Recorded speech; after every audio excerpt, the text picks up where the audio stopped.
Hi friends, welcome back to my YouTube channel Shubha Manu logs. Friends, ಇವತ್ತು ನನ್ನ weight loss ಜರ್ನಿಯ day 17 ಆಗಿರುತ್ತೆ. ಹಾಗಾಗಿ ನಾನಿಲ್ಲಿ ಬೆಳಿಗ್ಗೆ ಎದ್ದು ಎಕ್ಸಸೈಜು ವಾಕು ಏನು ಮಾಡ್ಕೊಂಡಿಲ್ಲ. ಇವತ್ತಿನ ದಿನ ಎಕ್ಸಸೈಜು ವಾಕ್ನ ಸ್ಕಿಪ್ ಮಾಡಿ ಡೈರೆಕ್ಟು ನಾನಿಲ್ಲಿ ನನ್ನ ರೊಟೀನ್ಗೆ ಬಂದಿದ್ದೀನಿ. ಅಂತ ಅಂದರೆ ಬೆಳಗಿನ ರೊಟೀನು ನಾನು ಏನೇನು ಖಾಲಿ ಹೊಟ್ಟೆಲಿ ತೊಗೋಬೇಕು ಆ ನೀರೆಲ್ಲನೂ ತೊಗೊಂಡ ನಂತರ ನಾನಿಲ್ಲಿ ಮನೆಯವರೆಲ್ರಿಗೂ ಅವರೆಕಾಯಿ ಉಪ್ಪಿಟ್ಟನ್ನ ಮಾಡ್ಕೋತಾ ಇದೆ. ಅಂತ ಅಂದರೆ ಅವರೆಕಾಯಿನ ಜಾಸ್ತಿ ಹಾಕಿ ಉಪ್ಪಿಟ್ಟನ್ನ ಮಾಡ್ಕೋತಾ ಇದೆ. ಹಾಗಾಗಿ ಅದು ತುಂಬ ಟೇಸ್ಟಿಯಾಗಿರುತ್ತೆ ಅವರೆಕಾಯಿ ಹಾಕಿ ಉಪ್ಪಿಟ್ಟನ್ನ ಮಾಡ್ಕೊಳ್ಳೋದ್ರಿಂದ ಅಂತ ಹೇಳ್ಬಿಟ್ಟು ನನಗೇನು ಸಪ್ರೇಟಾಗಿ ಮಾಡ್ಕೊಳ್ಳೋಕೆ ಹೋಗಲಿಲ್ಲ.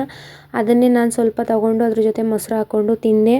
ಇನ್ನು ಫ್ರೆಂಡ್ಸ್, ನಾನು ಏನಕ್ಕೆ ಎಕ್ಸಸೈಜು ವಾಕ್ ಎಲ್ಲ ಸ್ಕಿಪ್ ಮಾಡಿದೆ ಅಂತ ಅಂದರೆ ಸ್ವಲ್ಪ ಏನಕ್ಕೋ ಮೈಕೈ ನೋವಿತ್ತು. ಅಂತ ಅಂದರೆ ಡಯಟ್ ಮಾಡ್ತಾ ಇರೋದ್ರಿಂದ ಯಾವುದೇ ರೀತಿಯ ಮೈಕೈ ನೋವಿಲ್ಲ, ಮತ್ತು ಎಕ್ಸಸೈಸ್ ಮಾಡ್ತಾ ಇರೋದ್ರಿಂದ ಯಾವುದೇ ರೀತಿಯ ಮೈಕೈ ನೋವಿಲ್ಲ.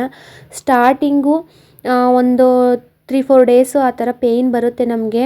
ಅದನ್ನು ಸ್ವಲ್ಪ ನಾವು ಒಂದು 2-3 ದಿನ ಒಗ್ಗಿಸ್ಕೊತು ಅಂತ ಅಂದರೆ ಆರಾಮಾಗಿ ಆ ಪೇಯ್ನ್ ಎಲ್ಲ ಕಡಿಮೆ ಆಗೋಗುತ್ತೆ. ಹಾಗಾಗಿ ಡಯಟಿಂದ ಯಾವುದೇ ರೀತಿಯ ಮೈಕೈ ನೋವು ಬಂದಿಲ್ಲ. ನನಗಿಲ್ಲಿ ನನ್ನ ಪೀರಿಯಡ್ ಟೈಮ್ ಹತ್ರ ಬರ್ತಾ ಇರೋದ್ರಿಂದ ಸ್ವಲ್ಪ ಮೈಕೈ ನೋವು ಅಂತ ಅನ್ನಿಸ್ತಾ ಇತ್ತು. ಹಾಗಾಗಿ ನಾನು ಏನಾದರೂ ಆ ಥರ ಫೀಲ್ ಆಯಿತು ಅಂತ ಅಂದರೆ ಸ್ವಲ್ಪ ಆರಾಮಾಗಿರೋಣ ಅಂತೇಳ್ಬಿಟ್ಟು ಟ್ರೈ ಮಾಡ್ತೀನಿ. ಹಾಗಾಗಿ ನಾನಿಲ್ಲಿ ಇವತ್ತಿನ ದಿನ ಯಾವುದೇ ರೀತಿ ಎಕ್ಸಸೈಜು ವಾಕನ್ನು ಮಾಡ್ತಾಯಿಲ್ಲ.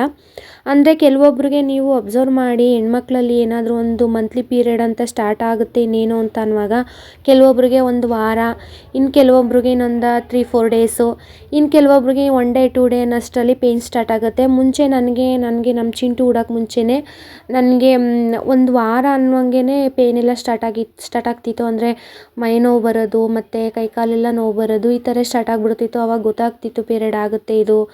ಇನ್ನು ಇವಾಗ ಚಿಂಟು ಹುಟ್ಟಿದ ಮೇಲೆ ಒಂದು 2 ಡೇಸ್ 3 ಡೇಸ್ ಅನ್ನುವಂಗೆ ಪೇಯ್ನ್ ಕಾಣುತ್ತೆ. ಅಂದರೆ ಕೆಲವೊಬ್ರಿಗೆ ಅಬ್ಸರ್ವ್ ಮಾಡಿ ಮಗು ಆಗೋಕ್ಕೆ ಮುಂಚೆನೇ ಒಂಥರ ಇರುತ್ತೆ ನಮ್ಮ ಸೈಕ್ಲಿಂಗು, ಮಗು ಆದಮೇಲೆ ಒಂಥರ ಅದು ಚೇಂಜ್ ಆಗುತ್ತೆ. ಕೆಲವೊಬ್ರಿಗೆ ಹೆವಿ ಫ್ಲೋ ಇರುತ್ತೆ ಮಕ್ಕಳು ಆಗೋಕ್ಕೆ ಮುಂಚೆನೇ, ಮಕ್ಕಳೆಲ್ಲ ಆದಮೇಲೆ ಸ್ವಲ್ಪ ಫ್ಲೋ ಎಲ್ಲ ಕಮ್ಮಿ ಆಗುತ್ತೆ. ಹಾಗೇ ನನಗೂ ಕೂಡ ಚಿಂಟು ಹುಡೋಕ್ಕೆ ಮುಂಚೆ ಫ್ಲೋ ಎಲ್ಲ ಜಾಸ್ತಿ ಇತ್ತು. ಅಂದರೆ 10 ಡೇಸು 8 ಡೇಸು ಆ ಥರ ಒಂದೊಂದು ವೀಕು ಆ ಥರ ಆಗ್ತಿತ್ತು. ಚಿಂಟು ಹುಟ್ಟಿದ ಮೇಲೆ ಇವಾಗ 5 ಡೇಸು 4 ಡೇಸು ಆ ರೀತಿ ಫ್ಲೋ ಎಲ್ಲ ಕಡಿಮೆ ಆಗ್ತಾ ಬಂದಿದೆ.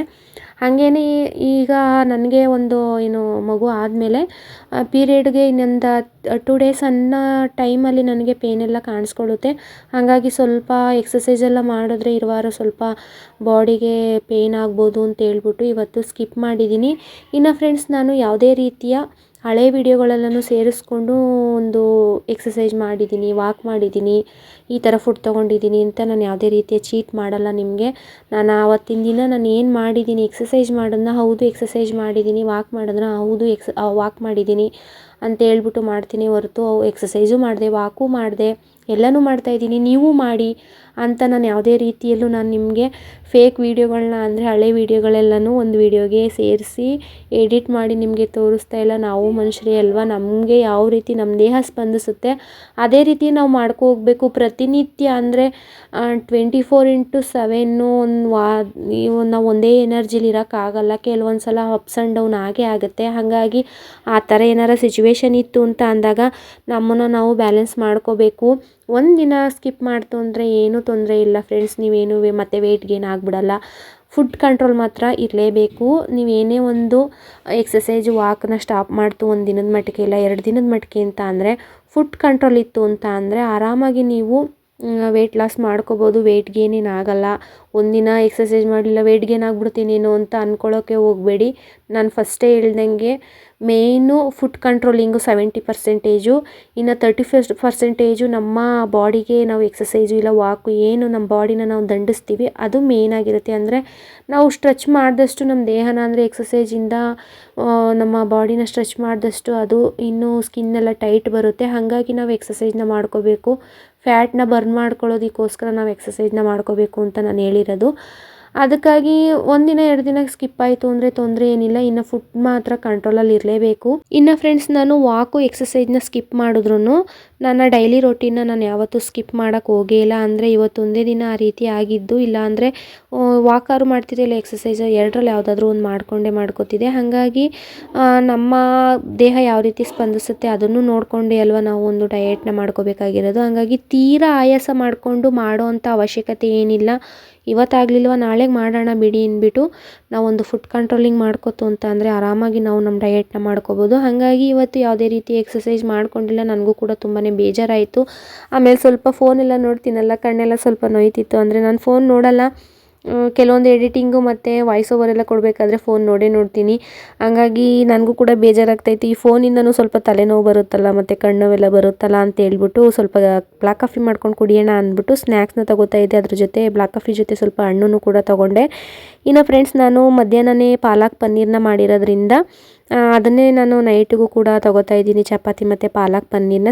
ಇನ್ನು ಫ್ರೆಂಡ್ಸ್, ಪನ್ನೀರ್ನಲ್ಲಿ ಅತಿ ಹೆಚ್ಚಿನ ಪ್ರೋಟೀನ್ ಅಂಶ ಇರೋದ್ರಿಂದ ವೆಜಿಟೇರಿಯನ್ ಯಾರಿರ್ತಾರೆ ಅವರು ಚಿಕನ್ ತಿನ್ನಲ್ಲ. ಹಾಗಾಗಿ ಚಿಕನಲ್ಲೂ ಪ್ರೋಟೀನ್ ಇರುತ್ತೆ ಅಂತೇಳಿ ಡಯೆಟಲ್ಲಿ ಚಿಕನ್ನ ಆ್ಯಡ್ ಮಾಡ್ತಾರೆ. ಇನ್ನು ತಿನ್ನಲ್ಲ ಅಂತ ಅನ್ನೋರು ಪನ್ನೀರ್ನ ಆ್ಯಡ್ ಮಾಡಿಕೊಂಡು ಡಯೆಟ್ನ ಮಾಡ್ಬೋದು.